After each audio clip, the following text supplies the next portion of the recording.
listeners to Cosmic Confluence Podcast, where we explore the streams of life, work, and spirit that flow together to shape our journeys.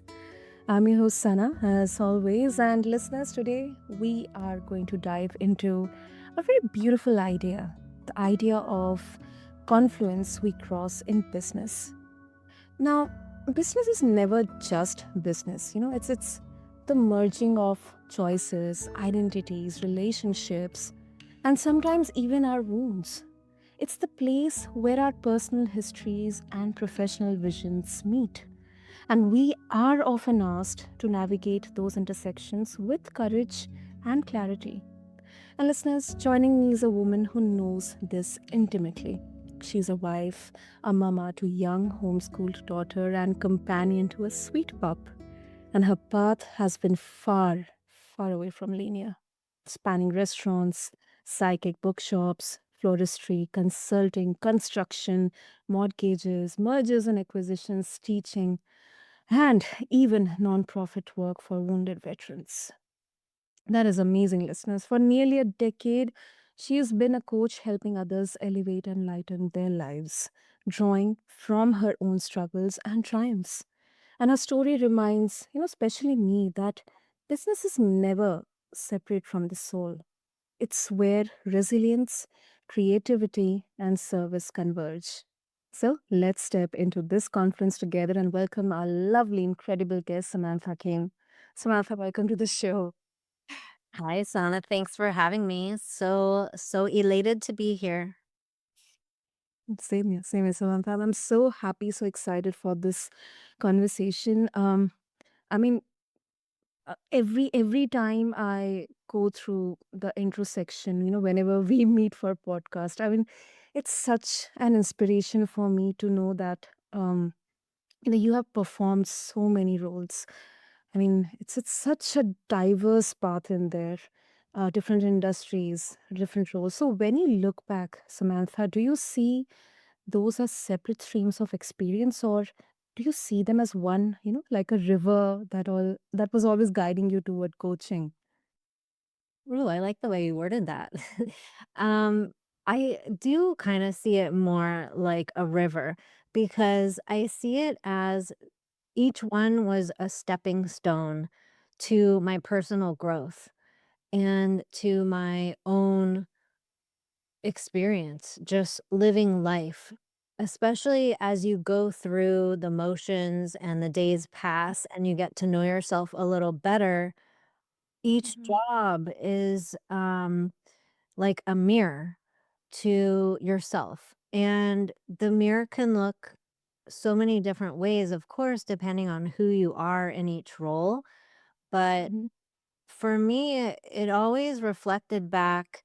I loved performing for Mhm. whatever it was that was called into action that needed to be done. The task at hand, the reason I was hired, the purpose for me being there, what people saw in me that made them believe that I was going to get things done, and I Mhm. always did, and I loved that part of it, so that kind of was, I guess, a boost in confidence in that way, but at the same time, I was always motivated with something outside of myself. So it was like Mhm. a duality within where every job I've ever had, Mhm. like I say, I performed the tasks at hand and what was being asked of me to do. Uh, Mhm. I've always been self driven and self motivated. So I was always giving at least 150% to every job I've ever had. But I also had this outside calling, like a soul whisper that Mhm. always led me into the next job. It was like, okay, when I was present with where I was, but then at the same time, it wasn't always like one foot in, one foot out. It was Mhm. more of uh, both feet in, but neck turned in a different direction so that, it was like I had one eye towards the sky, something else, it was like something bigger than me. Okay, what's next? Because on a soul level, it was like, what can I learn from something else? You know, when you capture, some, would say, like you hit the ceiling of something, like a job or well, in reference to jobs in which we're speaking on this topic, Mhm. that's kinda how it felt. When I was getting close to something, I would almost feel suffocated, like, "Okay, I get this, I can do this, but what's next?" I know that I'm meant for more and meant for greater, and that was my soul speaking, not ego. It was just, like, "Yeah, we can do this, but what else you got?" And so that was why I kept moving through, and I love how you worded it with river because that really is the feeling of how I moved through from job to job, never being fired, just my interest always peaked. Something always hit me where there was always like a flutter of a spark somewhere else that it was like I need to make myself available for a variety of things. I'm not going to be this person that's in a job for 20, 30, 50 years, as some people are, which I think is very admirable and I respect. But personally, that was never me. I mean, how you describe it, I mean, so many lessons we can learn from this. I mean, first of all, no job is small. And, um, I really, really, because I was about to ask you that what exactly was driving you to take that decision, because sometimes we call it an intuition or our inner voice or our higher self or, some kind of sign or a symbol, that's signifying that you should go with this decision or you shouldn't go with this. And I think you really, really, kind of made it very, very clear. And I believe it definitely needs a lot of mental strength as well as, physical strength also, but more about mental strength. And specifically when we talk about business, Samantha, like many of us chase it as a way to um, build success. But what I feel from what you said, it is that it is also mirror. It reflects our patterns, our wounds, even our hidden strengths. So that's really, really, really, really inspiring, Samantha. Thank you. It is hidden strengths. I like that you touched on that because it's there are certain jobs that we have that we're going to hit these milestones within ourselves of Mhm. growth and personal development. And then there's certain points that we just, flatline and it becomes monotonous. And those are the spaces where people tend to really very much dislike their jobs, dislike their work even if it was something that they were so passionate about in the beginning, but they hit a burnout. Mhm. And I've experienced burnout myself, so I know what that feels like, but I always pushed past it because I didn't want to feel like I was just gonna quit something just because it was uncomfortable or I didn't like something anymore. I always pushed myself. I went beyond the bounds of where, most people would just have extreme impatience and Mhm. and don't like sitting in the discomfort of things. Mhm. Yet, even though I was in these moments of it's almost like satire for yourself. If you're looking down at yourself and seeing it from a different perspective, it's like it's comical sometimes, what we go through or what we put ourselves through or what we make ourselves go through. Um and it's important to know yourself well enough so that when we hit these spaces of uncomfortability, we Mhm. know that, okay, is this a stage or a phase or maybe something I'm going through personally and it's reflective in the business at the moment? Or is it that this particular specific job is not sustainable for me at all? And this is now we've hit a point where this is just what it is. And that's why I was saying the term flatline, because there Mhm. are points where we've reached our capacity for growth. And this happened to me time and time again. I felt like I outgrew my positions.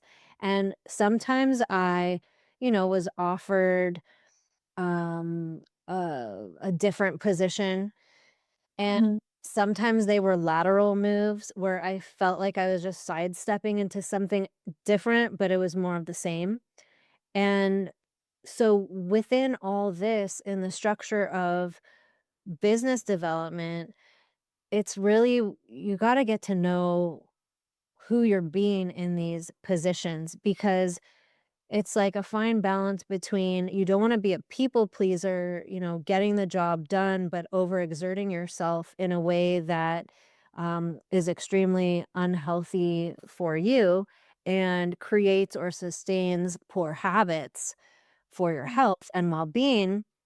And at the same time, you also don't want to just be quitting all these things all the time and going into all these different things and hitting all these new stepping stones like you're skipping along and you're going too fast, because then you're not getting the lessons because you're moving along at a speed that you're not going to recognize yourself in who you're being. So the balance is very important. So it's two things here. It's getting to know yourself very well so you can know is what position and what job is the best for you to Mhm. align yourself with your higher self and your purpose and your calling, and then and to have balance with who you're being in these roles.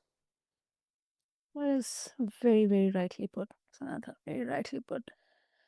And now, uh, some people will argue that, and I don't agree with this, but let's just bring this, uh, into a bit of a nuanced perspective that business should be strictly kept professional. I mean, no soul talk, no personal vulnerability. I mean, they would say bringing spirituality or personal wounds into business, kind of waters it down. So, how do you respond to this perspective? Oh, that's a really good question. Um, let's see. I would say that firstly, as a professional person in a business, in a job, being hired to do something that someone else is paying you for, Mhm. we really shouldn't bring emotion into our work. Mhm. That being said, I will add the word and here. Mhm. And there are also jobs that require emotion to play a part in business, depending on what the job is. I mean, for instance, right now we're on a podcast, and if we didn't have emotion and spirituality behind it, we would flatline and we'd have no listeners. Okay, exactly. So, Yeah. right. So, I mean, we are here to evoke emotion and evoke a spark inside of listeners to have these topics, see what resonates with people, and how it can enhance their lives and their path. But for in business, I think there's a bigger picture here. I mean, yes, it would be easy for us to just say, put your head down, do your work. Um, do what you're told. These are the confinements that you must work within. These are the walls. This is the structure. This is the plan. This is the strategy. Mhm. Yet, the big picture is that spirit is everywhere and spirituality is everywhere. So, even if you work in a four walled office or a building, that has no trees and there's no nature in there. Mhm. Nature is inside of us, so you Yes. can't get away from it. And so I don't care what type of boss you have or philosophy that the business resides in. I Mhm. would say that spirituality is everywhere. You can't get away from it. It's going to find you. And it's going to be in all the things that we do, business included. That being said, there's a time and a place for it to be pronounced or announced. And it's going to unveil itself in moments where, let's say, for example, a boss and an employee aren't getting along, and there's some repetitive habits that are happening that the boss is unhappy with, the employee is not performing to the level that they should, and they have a Mhm. conversation. And when they sit down as two humans, it can be two things at the same time because duality. It can be boss to employee relation, professional, business, and at the same time, it can also be human. Now, how much human is going to be catered into this conversation is going to Mhm. be up to those two individuals. But it's not to say that that shouldn't happen or that shouldn't be happening Mm. for any business. We're here as human first.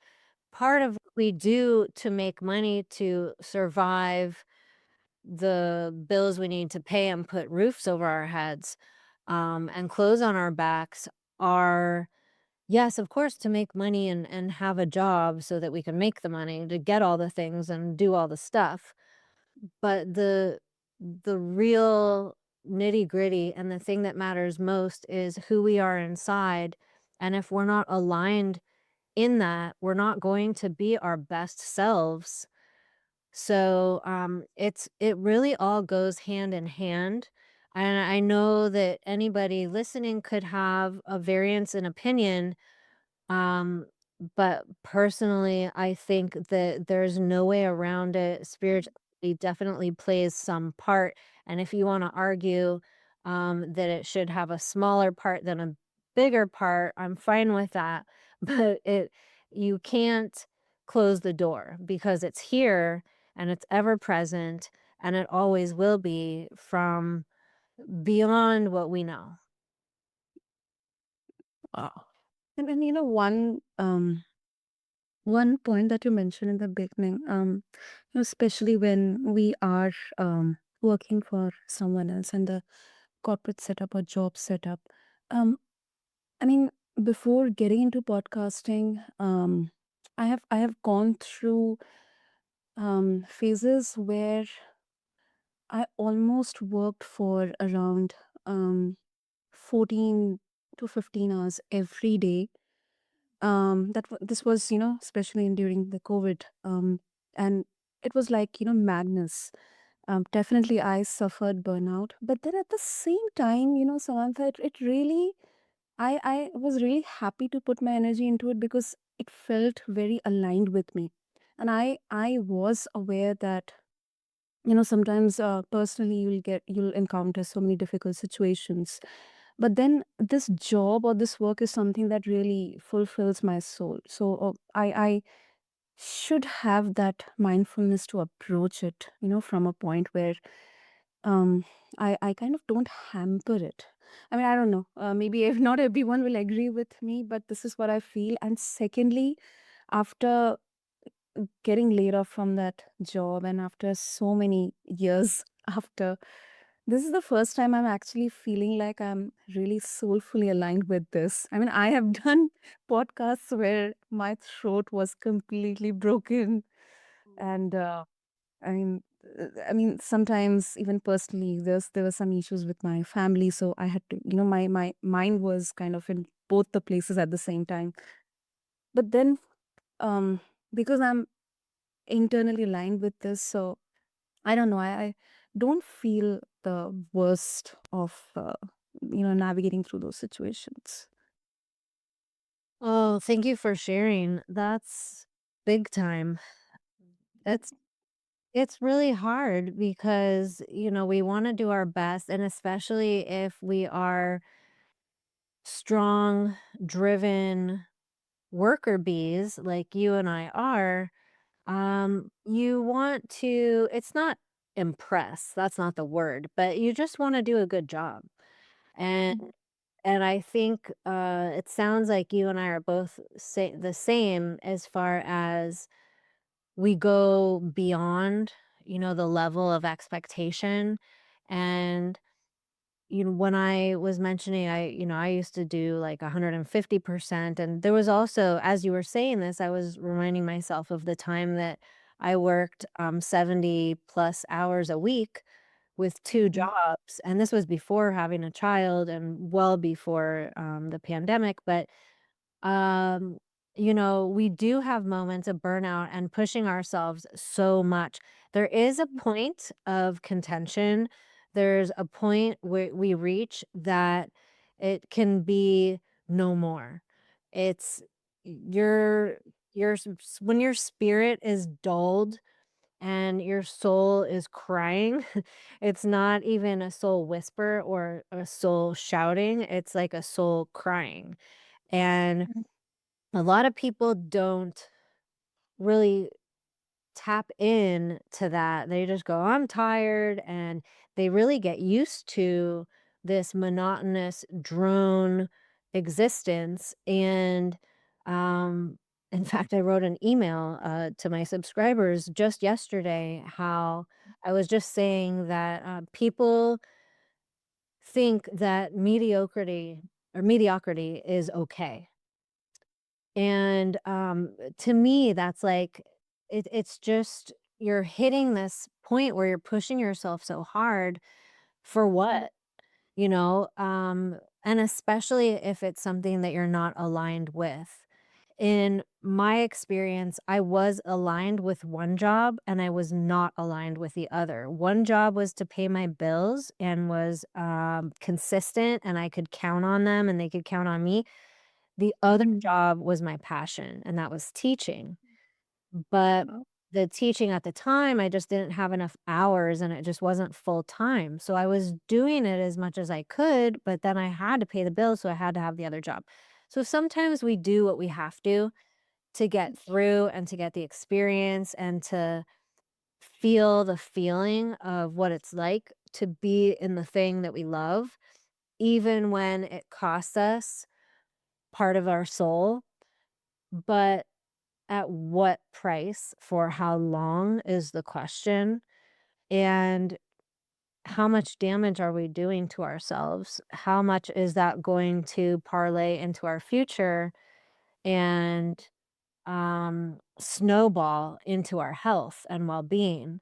So these are all things that should be looked at by ourselves to acknowledge and press upon the point of how much is too much, and what is right for us, because at some juncture we should align ourselves with truly where we want to be in our careers, and to make it intentional and purposeful, even if we're not making the most money, even if it's an entrepreneurial adventure we embark on. And I had to go through that one.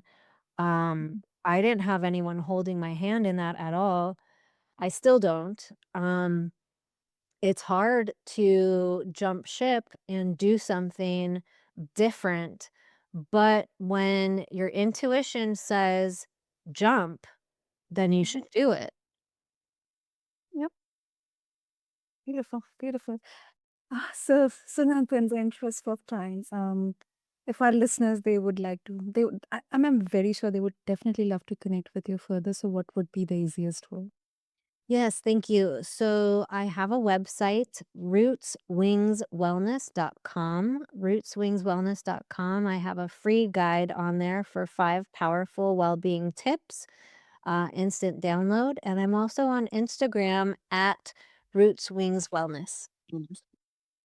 Beautiful. I'll make sure to have all the links in the show notes. And Samantha, this was such an inspiring, such a practical conversation because whenever we think about the idea of confluence, the way rivers merge, carrying both the calm waters, the rough currents, I think shaping the landscape as they flow forward. That's what I keep on thinking. So thank you so much for reminding us that success isn't found in separating the personal from the professional, but in embracing the whole journey. Thank you. Thank you, Sona. And to all the beautiful listeners out there, may you carry today's wisdom into your own crossroads with a little more courage, compassion, and clarity. Until next time, this is Sana inviting you to stay curious, stay open, and keep crossing those confluences with intention. Thank you.